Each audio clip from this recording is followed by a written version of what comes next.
Une Smart City, il y a un modèle en fait qu'on utilise en Europe, dans le monde entier. Et ça dispose de différentes choses. Par exemple, l'énergie, tout ce qui est mobilité, tout ce qui est health. Mais ce qui est très important, c'est vraiment le TIC, l'ICT. Ça, c'est un peu ce qu'on appelle en anglais la glue, la colle entre les différentes entités, les différentes choses. L'urbanisation galopante des dernières décennies entraîne l'émergence de nombreux défis auxquels la ville du futur devra faire face. Une utilisation accrue des nouvelles technologies semble offrir une réponse à ces problématiques et engendre les villes intelligentes. L'ICT, elle sert à naturellement faire la communication entre les différentes choses. Par exemple, on peut avoir un bâtiment d'une efficacité énergétique très haute, mais ce n'est pas pour cela qu'on a une Smart City. Il faut combiner la mobilité avec un bâtiment énergétique, avec l'énergie, avec les réseaux, etc. La Smart City, c'est un concept et chaque ville doit voir quelles sont mes priorités. Est-ce que c'est la mobilité?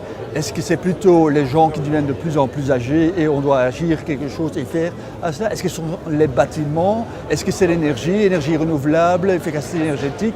Et elle doit faire des choix. Elle doit voir où est-ce que je mets mon argent, mes gens et qu'est-ce que je vais faire là autour de cela. Et un peu regarder comment est-ce que les différents éléments peuvent agir et peuvent être combinés. On voit dans le monde entier qu'il y a des sociétés belges qui sont actives dans tout ce qui est Smart City et qui prennent l'avance là-dedans. Des grandes sociétés, mais aussi des petites PME qui ont vraiment la connaissance et qui font pas mal de choses, des projets dans le monde entier. On constate aujourd'hui dans le monde, mais c'est principalement une problématique qui est très visible en Europe, ce besoin d'amener de nouveaux outils dans les entités, qu'elles soient communales, provinciales ou même à d'autres niveaux de pouvoir, qui permettent de communiquer différemment avec le citoyen. Parallèlement à cela, de nouveaux défis de nature ou en tout cas liés au développement durable se font jour aujourd'hui. Je pense notamment au contrôle de la pollution, au contrôle de l'énergie, au contrôle du trafic et à l'optimalisation de celui-ci. Donc un ensemble de paramètres aujourd'hui s'ajoutent en tant que contrainte aux villes et aux communes et nécessitent que ces villes se dotent d'outils leur permettant de gérer au mieux ces nouvelles problématiques et donc d'envisager leur développement dans une logique de développement durable. Et donc l'univers télécom et l'univers IT, quelque part, participent à la mise en place de cet ensemble d'outils qui, demain, permettront aux villes d'aborder ces problématiques de manière différente. Aujourd'hui, WIN a pris conscience que les enveloppes budgétaires qui sont disponibles pour réaliser ces transformations IT sont malheureusement limitées.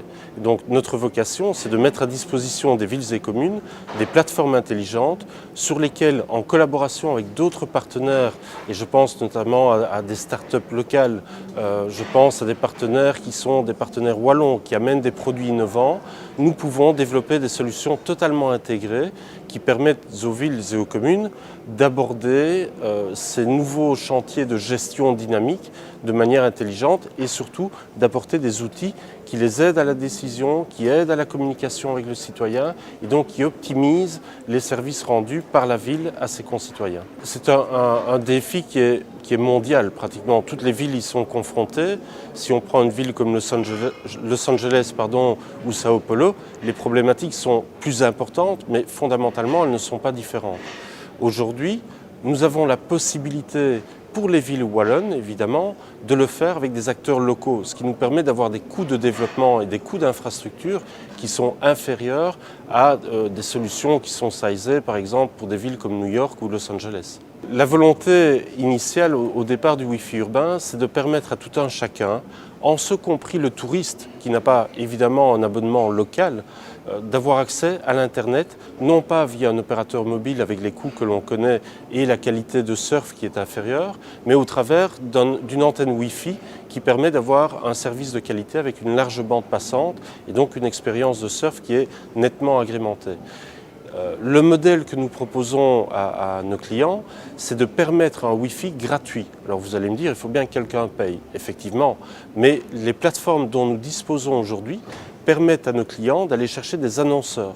Et ces annonceurs publicitaires, au travers du revenu qu'ils génèrent pour la ville, permettent de financer ce service qui dès lors devient gratuit pour le concitoyen et le touriste.